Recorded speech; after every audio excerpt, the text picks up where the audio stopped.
Hi everyone, welcome back to part 2 of week 4. And what I'd like you to do first is to watch the recording of this work by Pipalotti Rist, because it'll set the mood for where we're going to go in the second half of this lecture. So in the first half of the lecture we talked about the relationship between gender, the art world and society. And I discussed a little bit about how some of the restrictions or some of the situations that occur in society may actually be the reasons why, as Linda Nochlin said, there have been no great women artists. What I want to do now is to change track a little bit. We've talked a little bit about how society and the structures of society, and in particular the structures of the art world, may be one reason for this. And what I want to do in the second half now is to think and talk about how language and the kinds of languages that we use have gender embedded within them. And in this, what I want you to be thinking about is how the very languages that we use to talk about art and to create art actually inform what kind of art is made and what kinds of critiques we can make of the art world itself. So I hope you've all watched this video.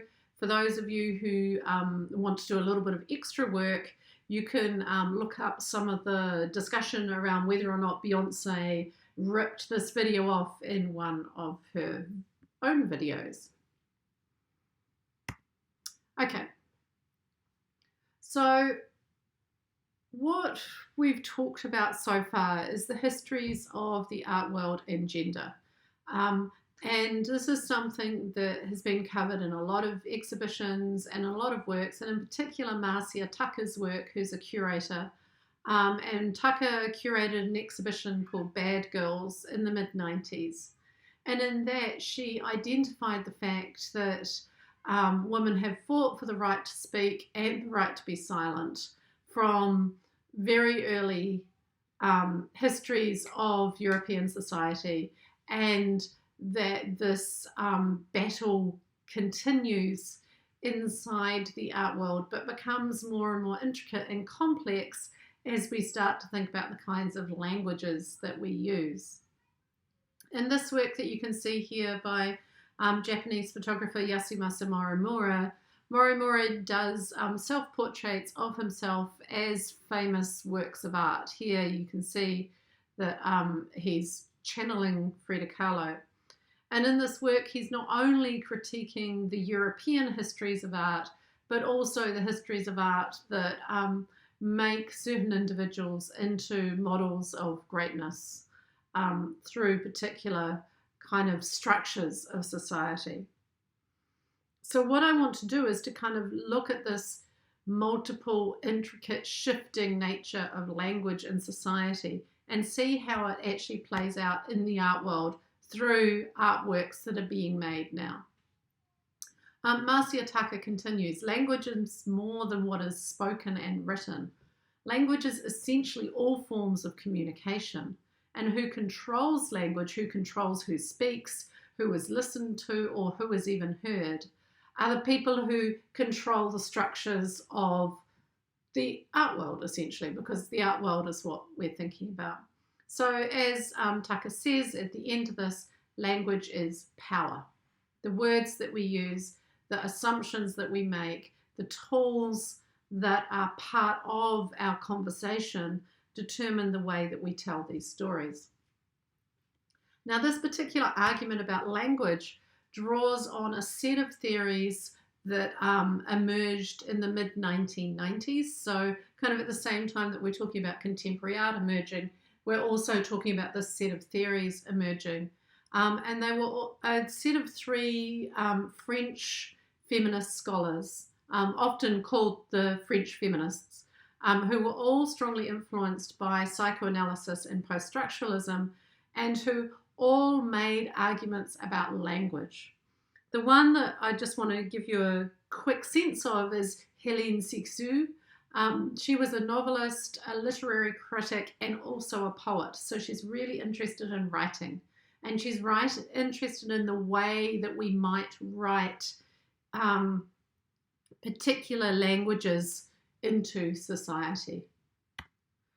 She argues that language itself is a system, that language is structured according to certain rules, certain symbols, and that when we employ this language, we employ the same rules and the same systems. So if the rule is that a woman is not allowed in an art gallery unless she is an image on the wall, then our language perpetrates that rule. So the challenge is, how do we start shifting those rules? And for Sexu, the way to start shifting those rules was to start writing from the body. And she often called this women's writing or body writing. In an important text that she wrote called The Laugh of the Medusa, she says, censor the body and you censor breath and speech at the same time. Write to yourself, your body must be heard. So she comes from a position in which she, in some senses, essentializes the female body and argues that this particular body has a particular way of writing and a particular way of being known and understood in the world. It's a perspective that we might want to shift a little bit as we think through the contemporary world, but it's incredibly important for us to understand this notion of voice that she is raising. She's suggesting that perhaps there is a distinct woman's voice that comes from a distinct woman's body that helps us to think and interact and communicate in the world. And she bases this in a series of, analysis of language and the hierarchies of language itself. Let me show you. So she says that language is structured according to certain hierarchies. And one of the key structural hierarchies that we all have to deal with is this sense that there is a binary present in language. So if I say to you nature, many of you will think culture. If I say heart, you will think head. These things are structured in language in such a way that they kind of line up very neatly. And what Sexu shows us is they line up in such a way that one side is always assumed to be active and the other passive. So culture, active, nature, passive. Head, active, heart, passive. Man, active, woman, passive. So she says, if this is the structure of language, then how do we work with it? How do we challenge it? And the key thing that she says is, are these divisions natural? And of course not. I hope that you were already thinking this when I was reading them out. Each word is not a natural binary opposite of the other word. In fact, each word depends on these structures of power and exclusion.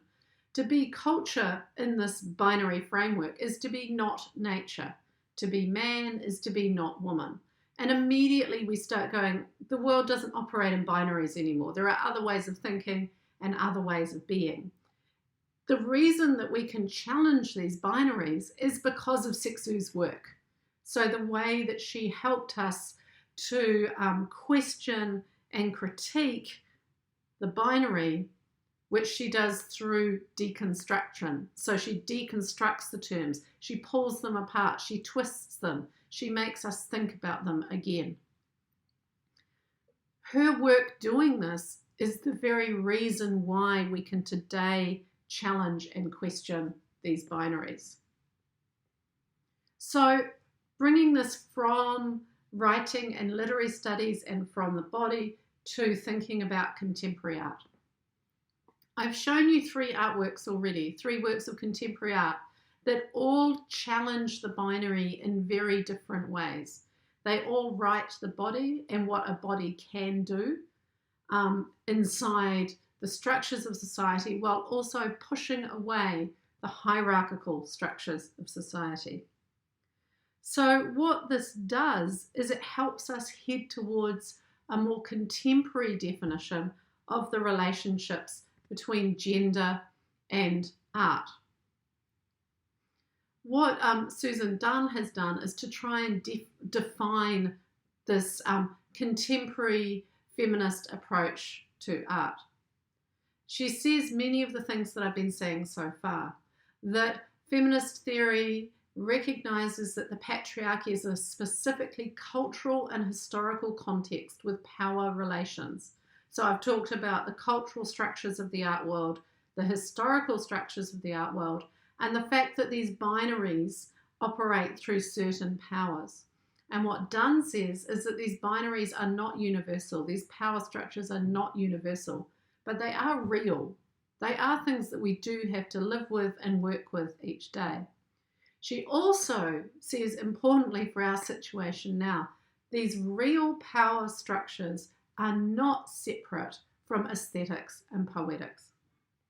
They are very much the things that we have to work with and think with as we try and engage with and question the contemporary art world.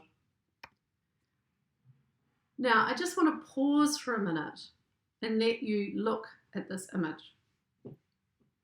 And I want you to pause the video as well and just spend a minute writing or trying to describe or thinking about what it is that you are looking at right now.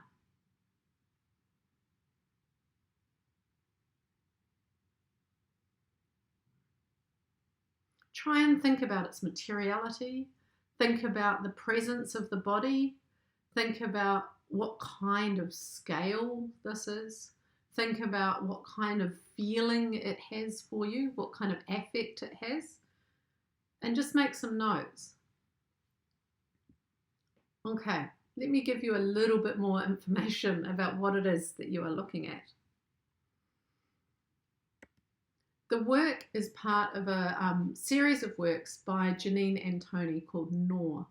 And what you are looking at is a close-up of this closest cube here you can see on the left. The cube is, as some of you might have guessed, 900 pounds, 600 pounds of chocolate that has been gnawed by the artist. So Antoni chewed the chocolate and spat it out. And she gathered the chocolate that she had spit out and formed it into chocolate boxes. She also, as she took a bite from each chocolate and saved that, she also took a bite from the other cube you can see at the back there, which is 600 pounds of lard, which was also gnawed by her. She then used the lard to make lipstick using pigment and beeswax and the lard. So you've got what seems to be a minimalist cube that has passed through the body of the artist and has then become a different kind of object. Now, she talks about this as part of a feminist practice that is very much about challenging the position of the body, the position of the artist, but also about challenging our relationship to the art object as well. So you can see here an example of another work by her where she uses chocolate and lard to make busts of famous women. So in this example, her body becomes a conduit. Her body becomes the tool through which we can then access and understand the work. But we also have a direct relationship between our own body and the artwork, a very visceral relationship. Now, this kind of connection between the body and the artwork is exactly what Helene Sixou was talking about when she's talking about language. What kinds of languages do we need? And Antoni would say in art, we need the language of the body. We need the body to be present, and we need to work through the body in order to understand the art object. And she does this through performance. Now I'm going to give you one last way of thinking about gender and contemporary art. And that is via another language but it is an important language for how we think about the body and materiality and objects and how we think about these things going forward. The theory comes from a theorist called J.L. Austin, and here he is on the slide at the moment. And it is the theory of the speech act. Now, what Austin argues is that language isn't innocent, and language isn't just a conduit, but actually language can perform things. It doesn't just describe, but in being used, language does something. For something to perform, it has to be an action. It has to be active. So he introduced us to the idea that whatever language we use, however we communicate, is in fact a speech act. So when we speak, when we write, when we communicate, we are performing an action. And that action enables us to make sense of things. So for Austin, this means that if we hear a phrase or we hear a word, we understand it because that word performs the very thing that we're thinking about. Now let me show you an example. The phrase, "It's a girl," is both a statement and an action. It is also the first phrase, declaration, that is used about many of us.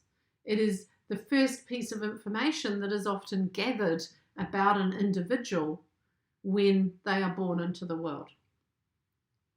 So the theorist Judith Butler, who's your key reading for this week, uses Austin's work about speech acts to say, but look, as soon as we declare a gender, it becomes the gender. So by continually repeating the speech act of "it's a girl," then we continually repeat the role that in fact, yes, this is a girl. And for Butler, this is the performative nature of gender. So far, and particularly in the first half of this lecture, I used and engaged with this notion of a binary of gender.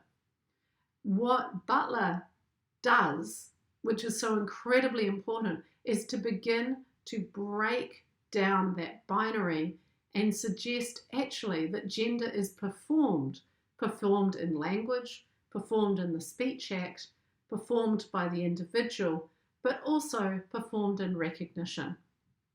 We recognize the phrase, we recognize the individual, and all of this happens visually. So the language that we perform gender through is collective, is agreed, and means that actually we should question it. And this is the point of making us think about the performativity of gender. What Butler says is that we all somehow collectively agree to perform gender this way. But in doing that, we obscure a whole lot of other cultural identities, but we also obscure the fiction of the binary. We obscure the very relationship between the body and society and the world and the image. You remember that in the first half I talked about one of the key shifts we had to make was a shift in terms of representation. So by using this idea of the performativity of gender and of the speech act, we can start to shift the notions of representation away from the fixed binaries and towards a more nuanced performativity of gender. Just a couple more things from Butler. By performativity, I'm not talking about performance as a single kind of theatrical event. It's really important that you understand that performativity is about the way that gender, in this instance, gender is performed both by the individual and by, let's say, the viewer. That gender is something that is iterative and reiterative and continually cited and continually cycling through the different kind of structures of society that we have. Now, what this means is that some of the earlier framing of gender in contemporary art has to shift a little bit. And we have to start thinking about gender in a more intersectional way. And I just want to end by introducing you to this idea of intersectional feminism. That is something that is emerging more and more in the discourses these days. Intersectional feminism was first articulated in 1989 by a legal scholar called Kimberly Crenshaw. And Crenshaw argued that actually we can't separate out gender from other aspects of someone's life. And in our instance, we're thinking about art, so in other aspects of an artist's life. And actually, when we look at society, we need to look at all of the intersections, all of the places where gender crosses with class, with ability, with all of the different structures that at the moment society kind of is trying to challenge. Let's say that the art world is trying to challenge these things, whereas we kind of know that it often reinforces them, but we'll go with the challenge. So if we want to take an intersectional feminist lens, a way of looking at art that pulls all of these ideas together, one way that we might do it is return to the work of Kara Walker, who we looked at in our very first class. Now here's a link to a really fantastic article on Kara Walker's work, The Slaughter of the Innocents. And what it does is it pieces together these kind of theories that I've been talking about today. Doesn't mean that this is a sequence, that we go from kind of a straightforward analysis of genius to a questioning of the boundaries of the art world to a questioning of the boundaries of gender. All of these things might actually happen simultaneously, and they certainly happen simultaneously in Walker's work. But if you go back now to Walker's work that we looked at right at the start of the subject, remember the great big fountain? Hopefully this set of these two lectures today have given you a slightly different way to look at and think about her work, and in particular to think about it through this intersectional feminist lens. What are all the different ways that we can engage with the art world that actually challenge the structures of society and challenge the assumptions of society? Okay, so in summary, what I've tried to talk about today is the one way that we might think about the connection between contemporary art and gender. And there's a few things that we have to understand. Women clearly are still underrepresented in contemporary art. And we can go to the Countess for that. We can go to lots of other sites that are actually just gathering the data. One solution that was proposed by Helene Sexu is that we might write more women into the picture. But as Butler tells us, the very language that we use makes this difficult. So perhaps we have to change the picture completely. We have to change the system and the structure of the art world in order to be able to do this. The last things I talked about was that gender is performative, and because it is performative, it challenges binaries. And finally, I introduced you very briefly to the notion of intersectional feminism, which is challenging all of these ideas, and in particular, the idea that there is one experience which is common to all women. In fact, what we need to do is we need to start thinking about all of the different ways that gender operates inside contemporary art. Okay, I'll leave you there. Hopefully this is kind of working through the video format. And I know that you're going to talk about and look at a lot of these ideas about gender and how gender works in the art world in the tutorials today. Thank you.